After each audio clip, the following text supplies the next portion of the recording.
Thank you. Thank you all. Thank you very much. Thank you. Thank you for the fine introduction, Larry, and thank you for the members of the head table. Thanks for those of you who accepted the invitation to come here today or volunteered, and thanks for the invitation in general. I can assure you I am properly nervous, not because of simply my esteemed audience, but because this is a setting I'm not completely familiar with, and as we all know, anything new is to be feared and dreaded. And just to relieve you of any outstanding anxieties, I can assure you that I'm not here to advance any political, social, or environmental cause. I am, in fact, blessedly agenda-free. I don't want to save the river, I don't want to save the bay, I don't want to save the canyon, the whale, the wetlands, the rainforest, or the flying spotted dwarf something or other. I don't want to save the children above all, frankly. Frankly, I don't care about many of those things, and between you and me, those battles were lost a long time ago. I'm not interested in freeing someone, boycotting something, or preventing anything. I am interested in keeping my lunch inside my mouth if I can. And I don't want to make something optional. I refuse to wear ribbons of any color. You might say I'm just here to help define deviancy down. To be honest, there aren't many things I do believe in, but high among them would be friendship, family ties, and romantic love. I think those things can take you a long way. For the record, the only worthy cause I have devoted time to is a little-known place that does wonderful work, St. Anthony's Home for the Visually Unpleasant.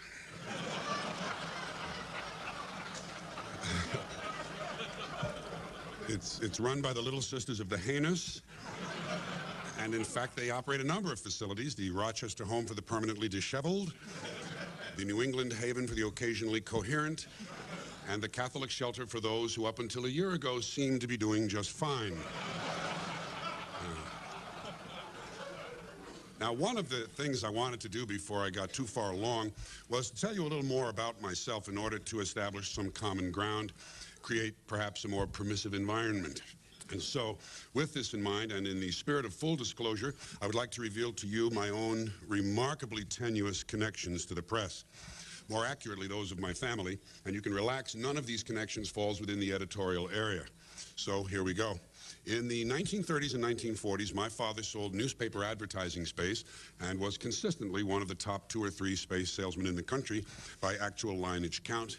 He began at the old Philadelphia American, moved to the Bulletin, and ended his career as the national advertising manager of the New York Sun.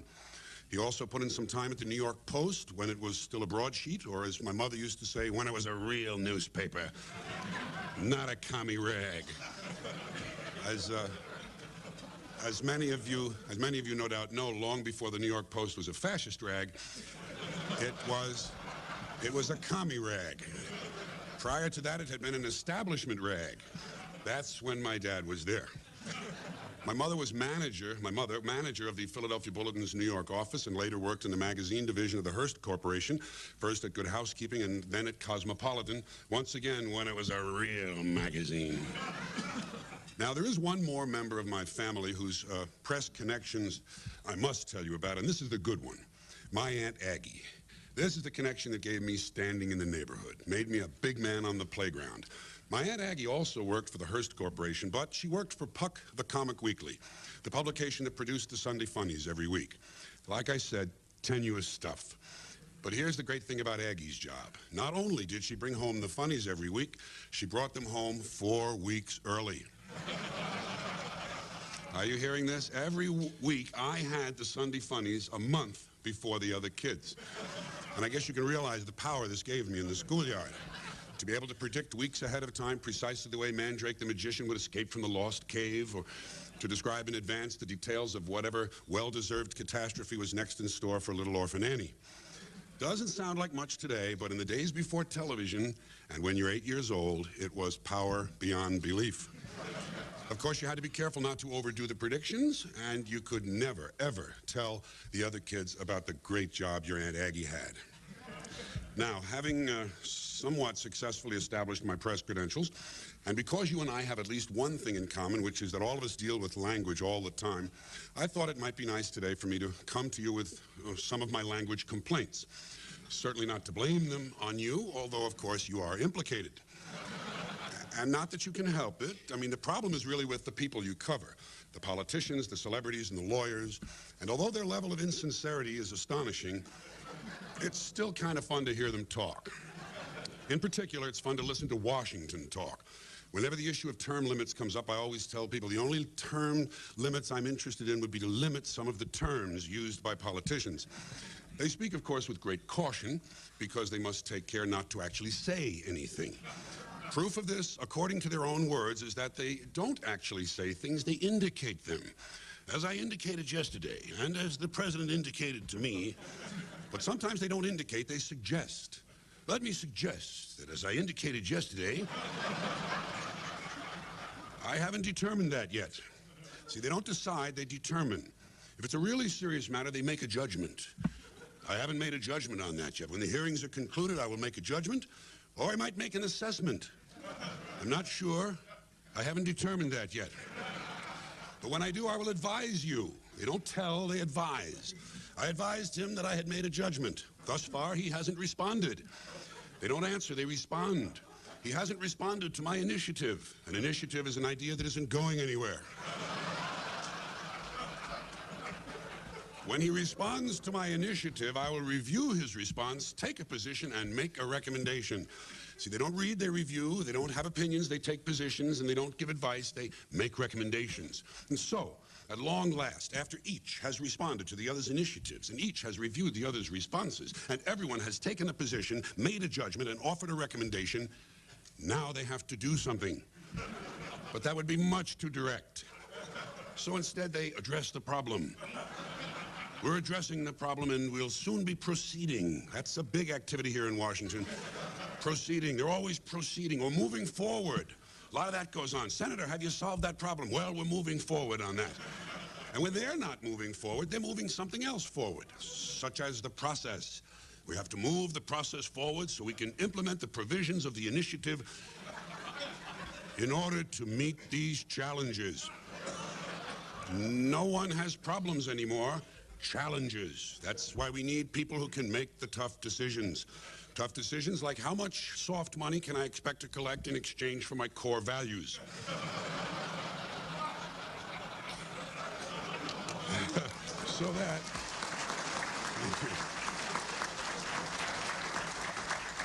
so that I can continue my work in government.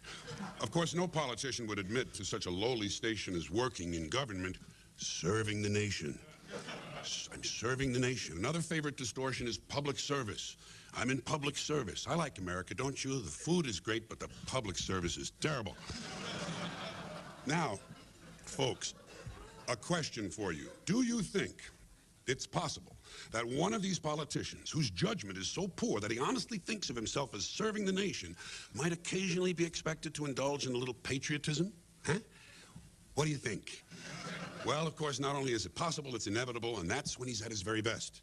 That's when he trots out the really good stuff all across this great land of ours, the greatest nation on earth, the greatest nation in the history of the world. And in times of military crisis, you can be sure that someone in a suit in this town will eventually plant himself in front of a camera and carry on a great deal about the most powerful nation on the face of the earth. Now, normally, during peacetime, the politicians will refer to people in the military as our young men and women stationed around the world. But in wartime, they quickly become our brave young fighting men and women stationed halfway around the world in places whose names they can't pronounce, wondering if they'll ever see their loved ones again. For added emotional impact, sons and daughters can always be substituted for men and women. And so I think we can sum this up by saying that where the military is concerned, the extent of a politician's insincerity can be measured by how far around the world our soldiers are stationed and whether or not any of them can pronounce it. Incidentally, another way of expressing this sentiment is to say we're sending our young men and women to places the average American can't find on a map. I've always thought it was kind of funny and somewhat out of character for a politician to go out of his way to point out the low level of American intelligence when, indeed, his very job depends upon it. It would seem to fly in the face of that other rhetorical standby of theirs. The American people are a lot smarter than they're given credit for. This is said with a straight face, although it is obvious, of course, that the proposition is being stated precisely backwards. But the politicians, God bless them, or something like that, they're at their most entertaining when they're in trouble. When they're in trouble, their explanations usually begin simply with words like miscommunication. What did you do wrong, Senator? Well, it was a miscommunication. Or I was quoted out of context. Better yet, and more ironic, they twisted my words. Such a nice touch. A person who routinely spends his days torturing the language complains, they twisted my words. Then, as the controversy continues to heat up, he moves to his next level of complaint. The whole thing has been blown out of proportion. It's always the whole thing. Apparently, no one has ever claimed that only a small portion of something was blown out of proportion. Has to be the whole thing. That's because now he's feeling the heat. And so, as time passes and more evidence comes in, he suddenly changes directions and tells us, we're trying to get to the bottom of this. Now he's on the side of law and order. It's jiu-jitsu, really. We're trying to get to the bottom of this so we can get the facts out to the American people. That's always a nice touch, American people. In fact, at this point, he might even say, I'm willing to trust in the fairness of the American people. Clearly, he's preparing us for something. And so, when finally all the facts come out and our subject seems quite guilty, he employs that sublime use of the passive voice, mistakes were made. Mistakes were made, don't look at me, probably someone in my office. Things are moving faster now. Mistakes were made is rapidly overtaken by there is no evidence. No one has proven anything. Eventually, I will be exonerated. I have faith in the American judicial system and that certain sign that things are closing in. Whatever happened to innocent until proven guilty? Whatever happened? Well, Well, he's about to find out. And we know this must be true because the next thing we hear from him is, I just want to put this thing behind me and get on with my life. I just want to put this behind me. That's an expression we hear a lot these days in all walks of life. From people in all walks of life. Usually the person in question has committed some unspeakable act. Yes, it's true, I strangled my wife, shot the triplets, set fire to the house, and sold my young son to an old man on the train. But now I just want to put this thing behind me. Get on with it. That's the problem in this country. Too many people are getting on with their lives. I think what we really need more of is ritual suicide. You know? Never mind the press conferences. Get the big knife out of the drawer. Personally, what I want to do is I want to put this thing behind me and get on with my life, thing behind me and get on with my life. I'll repeat that for you. Personally, I want to put this thing behind me and get on with my life, thing behind me and get on with my life. And just to round out this section, let's hope there's a special place in hell reserved for those who have recently decided to take responsibility for their actions. That's the big thing now, taking responsibility for your actions, like it's a recent discovery, you know. He's taking responsibility for his actions. Well, isn't that wonderful? Ask him if he's willing to take responsibility for my actions, along with my alimony, my car payments, and my gambling debts. Now, continuing with more of these more general language complaints, and forgetting the Washington angle for the moment, I'd like to mention America's love affair with euphemisms and euphemistic language. I think Americans have some difficulty dealing with reality and have invented a kind of soft language to protect themselves. And this tendency to euphemize, if that's a verb, increases, it seems, with every generation. Here's an example. There's a well-known condition in combat when a fighting man's nervous system has been stressed to the breaking point and he's either snapped or is ready to snap. In the First World War, that condition was known as shell shock. Simple, honest, direct language, 2 syllables, shell shock. Almost sounds like the guns themselves. That was over 80 years ago. Then an entire generation passed, and in the Second World War, the very same combat condition was called battle fatigue. 4 syllables now, takes a little longer to say, doesn't seem to hurt as much. Fatigue is a nicer word than shock. Shell shock. Battle fatigue. Then we had Korea, 1950. Madison Avenue was riding high, and the very same combat condition was called operational exhaustion. We're up to 8 syllables now, and the humanity has been squeezed completely out of the phrase. It's absolutely sterile, operational exhaustion. Sounds like something that might happen to your car. Finally, of course, there was Vietnam, and given the lies surrounding that war, I guess it's no surprise that the very same condition was called post-traumatic stress disorder. Still 8 syllables, but we've added a hyphen, and And the pain is now completely buried under jargon, post-traumatic stress disorder. I'd be willing to bet that if we'd still been calling it shell shock, some of those Vietnam veterans might have gotten the attention they needed at the time they needed it. But it didn't happen. And one of the reasons, I'm sure, is because of that soft language, the language that takes the life out of life. And it does keep getting worse over time. I'll give you a few more but less dramatic examples. Sometime during my life, toilet paper became bathroom tissue. I was not consulted on this. It just happened. Sneakers became running shoes, loafers became slip-ons, motels became motor lodges, trailers became mobile homes, truck stops became travel plazas, and used cars became previously owned transportation. Manicurists evolved into nail technicians. At about the same time, store clerks became product specialists and sales associates. Employees became staff. Uniforms became career apparel. Maids became room attendants, and room service became guest room dining.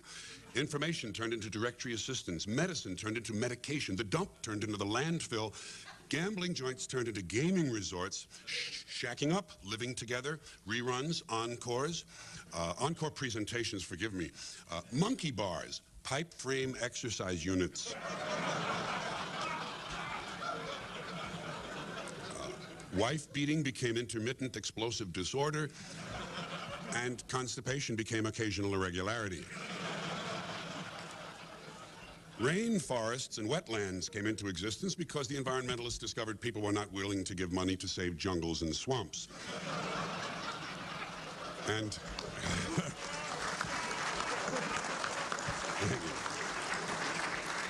now, all of this happened in the last 30 years. When I was a young man, if someone got sick, they went to the hospital or they went to the doctor. Now, the Health Maintenance Organization sends them to a wellness center where they consult a health care delivery professional. Poor people used to live in slums. Now, the economically disadvantaged occupy substandard housing in the inner cities.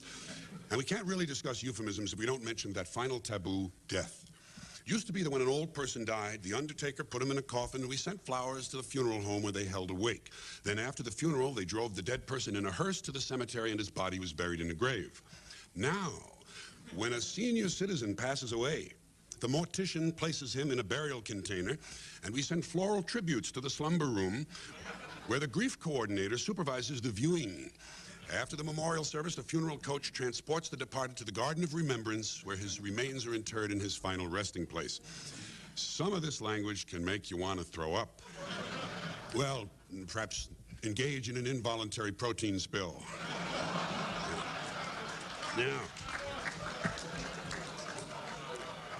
Now, if all of this begins to put you in mind of so-called politically correct language, or politically correct speech, excuse me, then you and I are on the same track. So let's visit that playground of guilty white liberals, the land of the politically correct. In recent years, the PC folks have found some new ways of shading the truth in order to make people feel better, especially minorities.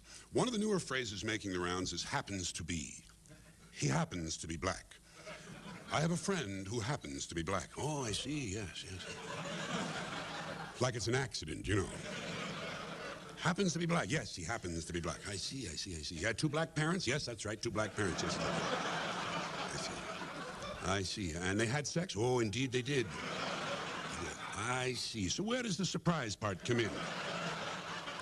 I should think it would be more unusual if he just happened to be Scandinavian.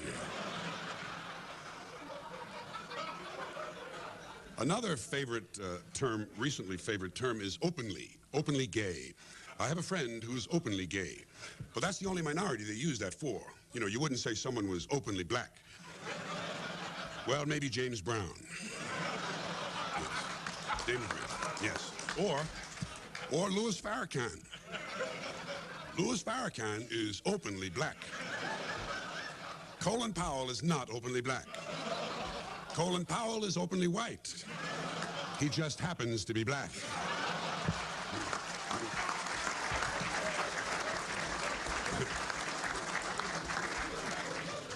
And while we're at it, when did the word urban become synonymous with the word black? Did I sleep through this, perhaps? Urban styles, urban trends, urban music. I was not consulted on this at all again. Didn't get an email, didn't get a fax, didn't get a postcard. That's fine, let them go. So I would like to tell you how I handle some of these speech issues concerning minorities. First of all, I say black. I say black because most black people prefer black. I don't say people of color because it's dishonest. It means precisely the same thing as colored people, which is an insult. So if you're not willing to say colored people, you shouldn't be willing to say people of color. And besides, to me, the whole idea of color seems a bit specious, really. I mean, what should we call white people? People of no color? Isn't pink a color? And in fact, white people are not really white at all. They're different shades of pink and olive and beige. In other words, they're colored. And black people are rarely black. I see mostly various shades of brown and tan, and in fact, some light-skinned black people are darker than the darkest white people. I'm sorry, lighter than the darkest white people. Look how dark the people in India are. They're dark brown, but they're considered white. May I see the color chart, please? People of color is an awkward phrase that obscures meaning rather than enhancing it. What shall we call fat people? People of size? I also don't say African Americans. I find it cumbersome and confusing. Which part of Africa are we talking about? Egypt? Egypt is in Africa, but Egyptians aren't black. They're like the people in India. They're dark brown white people, but they're Africans. So why wouldn't an Egyptian citizen who becomes an Egyptian who becomes a U.S. citizen be called an African American? The same would apply to South Africa. Suppose a white racist from South Africa becomes an American citizen. Couldn't he call himself an African American? If for no other reason than just to bother black people. And what about a black person born in South Africa who becomes an American citizen? Is he an African American or is he a South African American? Or is he simply a South African American African American? You know, it's just so much more tedious liberal labeling. Liberals should be taught that labels divide people, and I think we could probably do with fewer labels, not more. Now, one more group, the Indians. I call them Indians because that's what they are. They're the Indians. There's nothing wrong with the word. First of all, it's important to know that Indian, that word probably does not derive from Columbus believing he had reached India in 1492. India was called Hindustan. More likely, the word derives from Columbus's description of the people he found here. He was an Italian who spoke very poor Spanish, and in his written accounts, he called the Indians una gente in Dios, a people in God. In God, in Dios, Indians. It's a perfectly noble thing. And I simply can't justify this awkward phrase, Native Americans. First of all, they're not natives. They came here from Asia over the Bering Land Bridge. In fact, there are no natives anywhere in the world. Everyone is from somewhere else. All people are refugees, immigrants, or aliens. If there are natives anywhere, it would have to be people still living in the Great Rift Valley in Africa. So everyone is just visiting. So much for native. As far as calling them Americans is concerned, well, how can I say this? We steal their hemisphere, destroy 500 cultures, kill 20 million, stick the rest of them on the worst land we can find, and then as a special bonus, we name them after ourselves. It's embarrassing. It's just embarrassing. The truth is most Indians are insulted by the term Native American. The American Indian movement will tell you that. If you wish to please Indians, try calling them by their traditional names, Pawnee, Mohawk, Navajo, Seminole, and so on. Now, just rounding out this theme and to make you a little more uncomfortable, here are a few further examples of tortured modern language designed to soften reality, make people feel good, and in general dress things up a little. Somewhere over the years, the word cripple has been lost. We don't have cripples anymore. Turns out we never did. All this time they were physically challenged. It's an attempt to make people feel better, physically challenged. And how's this one? Differently abled. And if you insist on using differently abled, then you must include all of us. We're all differently abled. Each of us can do things the other can't. Differently abled. The word cripple is not a dishonorable word. There's no shame in it. Jesus healed the cripples. He didn't engage in rehabilitative strategies for the physically disadvantaged. And we have then this continuing problem with the word fat. I use that term because that's what fat people are. They're fat. That's why we call them fat people. They're not large, they're not stout, they're not chunky, hefty, or plump, and they're not big-boned. Dinosaurs are big-boned. And they're not necessarily obese. Obese is a medical term. And they're not overweight. Overweight implies there is some correct weight. There is no correct weight. Heavy is also a misleading term. An aircraft carrier is heavy. It's not fat. Only people are fat, and that's what fat people are. They're fat. They're not exempt. They're not, for example, gravitationally disadvantaged. I offer no apology for this, by the way. It's not intended as criticism or insult. It's simply descriptive language. I'm not comfortable with euphemisms. I prefer seeing things the way they are, not the way some people wish they were. Midgets and dwarfs are midgets and dwarfs. They're not little people. Infants are little people. Leprechauns are little people. Midgets and dwarfs are midgets and dwarfs. They don't get any taller by calling them little people. I wish their lives were different. I wish they didn't have to walk around staring at crotches all day.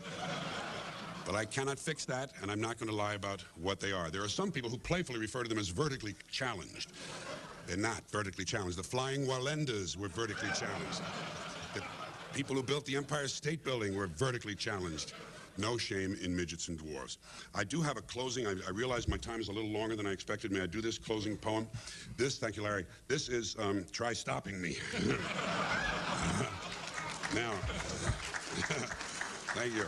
This is just a poem I've written recently. It's called I'm a Man for the Millennium, and it tries to celebrate some of the language we hear all around us. I'm going to use my papers on this, although it'd be good if you kept rolling for me anyway.